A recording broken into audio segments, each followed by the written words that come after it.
Hi, as a medical doctor and self-defense instructor, today I want to talk about the home defense. Now, I see a lot of people who prepare and practice self-defense, but they don't really think about a home defense. So this is something I want to talk about today and how to plan it and how to avoid tragedies. We have a lot to talk about today, but first let's cover the obvious things. It's always good to have an alarm at home and actually turn it on. Now, I bought my alarm system from Amazon for only $35.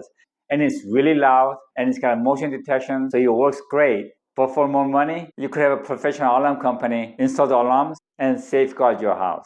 Now, you'd be surprised. Over 60% of people who has alarm never turns it on for two most common reasons. First, it's being lazy. And second, because they have a pet. Now, as you know, I have a little dog named Sky. And usually when I go out, I actually have a fence in one section of the house where there is no motion detection. But every other main entrance is covered with motion detection sensor. Or again, for more money, you could get pet-proof alarm system. Second, it's better to have a bright outside light than a dim light. And the third, you should get a strong locks for the doors and windows and actually lock them. You'll be surprised how many criminals get into your house through open door, windows, or garage doors. That's their favorite entrance, and that's what they're looking for. And fourth, lock your bedroom doors at night. Again, the criminals are saying, if the door is locked, they will not try to force it open because they're afraid to get shot. And moms with younger children have most problem with this because they think leaving the doors wide open is safer for the kids. But that's not true. Actually, I trained my kids to lock their doors since they were little, and they actually like it better. Next, let's talk about the choice of weapon for home defense. Now, for home defense, you really have to consider a couple of things. Actually, for any defense, you have to consider other family members and your neighbors as well. So you want something that will give maximum impact on the criminals, but doesn't have a very high penetration power. And these are my recommendations, so just take it as advice, but you need to find something that works for you. First is the revolver. It is empty. And you could shoot 38 special and 357 Magnum out of this pistol. And I would recommend 38 special with a lead bullet. Now let's talk about the pros and cons about the revolver. This is 6-shooter, meaning you have 6 shots, but this is most reliable. It's hard to have a malfunction. All you have to do is pull the trigger and it will go bang. And if it doesn't, you pull the trigger again and it will cycle to the next round and go bang. But you only have 6 shots, where some of them have 7 shots. But this will be great for home defense because it's not always you who will be using the pistol. It might be your wife or your adult children who might need to access the pistol, but they're not very familiar with the gun. And next is the 9mm. And I recommend hollow point bullets. Now, the advantage of this kind of pistol, it can hold a lot of ammunition. They both actually hold up to 15 rounds and one each chamber, that makes it 16 rounds. Now, the problem is they both have slides. So in an extreme situation, your mind does not work like it should, and you could have your hand on part of the slide or maybe even push magazine release and the gun's gonna malfunction. And in general, this kind of pistol have more malfunction and you could be in trouble. And again, for home defense gun, it's not only you who's using it. It could be other family members who's not familiar with the gun. So if you're using this type of pistol for home defense, you really need to train your family members. They need to be familiar with how to handle them and how to shoot them. And if it gets jammed, know how to clear them. Next is 20 gauge shotgun. It's empty. Now for shotgun, I would recommend pump action because they are more reliable. And on this 20 gauge that I use, I have folding stocks, so it'd be easier to store. Next is 12 gauge. Again, it's empty. Same thing with 12 gauge, I would recommend pump action and buckshot.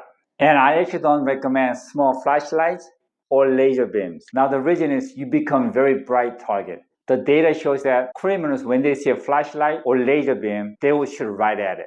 In future video, we will talk more about the choice of weapon and the equipment for self-defense and home defense. But today I'm going to briefly go through what we have here. First is the most common one. And this is Glock 19, and this is strike fire pistol. Now this type of pistol is most popular, but can be most dangerous. Most people accidentally shoot themselves in the legs or in their hand. It's usually strike fire pistol. Most of them does not come with safety. And once you load it, the firing pin spring is cocked and ready to fire. So if you're very calm and taking things step by step, this can be safe. But when you get a little excited or when you're in a hurry, worse yet, when you're in a situation where your life depends on it, doesn't take much to have accidental fire. And then we have double action, single action. Now this is a little bit safer. And as you see it, this is empty. First shot is double action, meaning this hammer has to cock back and forward like so. And it takes a lot of strength. So it's not easy to have an accidental fire, even though it can. Now some of this will come with some safety, and the decocker. This one comes with a decocker. So for example, if you cock your hammer, there's a decocker lever right here. Press that, and it will safely go down where it's half cocked. So if you need it, you could pull your pistol and use it, but at the same time, it takes a lot of pull to have extent of fire. And the third is revolver. Now, you don't see a lot of this gun anymore, but this is safest, and you don't really have to worry about the malfunction. So if you need a home defense weapon that every adult in your family member have access to it, I would actually recommend this type of revolver, because not everybody is familiar with different kind of guns. Now, for self-defense and carrying pistol, I'll recommend double action, single action, but everybody has a different preference. Now, what about my beautiful Glock? Now, this is range pistol and for some fun competition. Every state has different law about how to store your guns, so make sure you follow them, or you could find yourself in a lot of legal problems. And you need to have your guns where you're gonna spend most time, like your bedrooms, or your living room, kitchen, or basement recreation room, or gym. Having a great home defense gun in the safe with ammunition separate will not help you when you need it. But again, you need to follow the storage laws in your state. And buying a small portable gun safe is not that expensive. Now, one thing that I see a lot is room clear. This is something that you do not want to do unless the room is in between you and your kids or your loved ones. And that's really for two reasons. Number one is that if the criminal is in the room with a gun ready and you come in to clear it, you'll be the first one to get shot. The second is that if you're trained like a Navy SEAL, and let's say you're able to shoot the bad guy first, but legally you could be liable. The reason is, even though this is your home, you have escalated the situation where the deadly force was used, where you had a choice to avoid the situation. So you become the one who escalated the situation that ended up in gunfight. And by law, even at your house, you could only use deadly force if you feel the immediate danger to your life or your loved ones. For example, if you see somebody breaking your car window and stealing it, it does not justify you to take your gun out and try to stop them or even shoot them. Same thing again, if you see somebody coming into your house and steal your valuables, it doesn't justify for you to get your gun and chase them down, because by law, you are not allowed to use deadly force to save your properties. So in this case, you have to get yourself in a safe place and call 911 and report what just happened. Now, if you're sitting in your living room watching a TV, and if you hear somebody trying to break into your front door, I know this sounds crazy, but some part of this country that does happen, and we've seen it on YouTube. You are not allowed to get your gun and confront the intruder. You actually have to escape the situation through the back door or other exit, unless you have a family member and you act to protect them. Now, once you're outside and at a safe location like your neighbor's house, that's when you call 911 and report the situation. Now, let's talk about making a plan. And you have to make sure all your family members understand this and you practice enough where they know exactly what to do when the situation happens. Now, let's talk about the first scenario. And this is actually pretty common. And this actually happened to my friend's house. Now, their daughter, who was in high school, she came home and usually there's nobody home. But she noticed the garage door was open. So she thought maybe somebody came home early, like her dad or mom or somebody. So without thinking twice, she just walked into the garage, and then she opened the house door, she closed the garage door. And when the sound of the garage door went down, she heard a loud commotion in the house. So she actually went inside the house and saw somebody running out the back door, dropping laptops that they were going to steal. Now, I would hate to imagine if she didn't close the garage door and walked in and come face to face with the intruder. Now, that could become a whole different kind of situation where you can become a victim of a horrible crime. So you must tell your family if they come home and see something that's just not right, like open window or broken window, open garage door, open front door, whatever that makes them feel uncomfortable, they need to back out and put a good distance, like 50 yards, or go to neighbor house where it's safe, and call your family member and make sure that they're not the one that's in the house, and then call 911. Now, I've seen people who train to clear rooms when they see something that's not right. That is the last thing you want to do. Now, instead, if you want to clear a house, not the rooms, and if you have an alarm system, just push the alarm button on your remote and let the alarm go off, or push the panic button in your car from a distance and let that go off. And I could almost guarantee you're going to see somebody running out if there's an intruder inside. And you could be the witness from a safe distance. Now, the second scenario is most common scenario. And that's when you're sleeping and you hear something in your house and you wake up to it. And in most cases, you go very quiet and try to see what the situation is. The worst thing that you could do is actually grab your pistol and confront the intruder. Now, it's just me and my wife nowadays. And this actually happened a few times where my wife wakes up to a sound and she says she thinks she heard something. And then she would tell me, be quiet.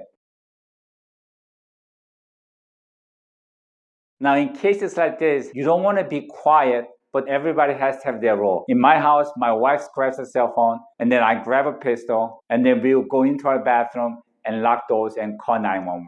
And at the same time, don't stay quiet, but shout and say, I call 911, and they're on the way, and I have a gun with me. And make sure you shout loud enough so whoever is in the house could hear it, and then repeat it.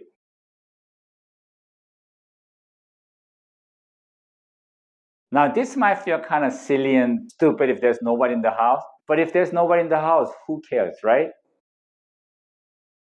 Now, if you have kids in your house, it's a different story. In our house, all the bedrooms are on the second floor. So if we wake up to a sound, again, my wife will grab a cell phone and I'll grab a pistol and I'll stand on the hallway behind the wall to make sure that I'm covered and have my wife duck down so she can be seen from downstairs, and she'll go to the kids' room, and then once she's safe, I will make my way, and again, everybody gets into the bathroom, lock the door, call 911, and shout again.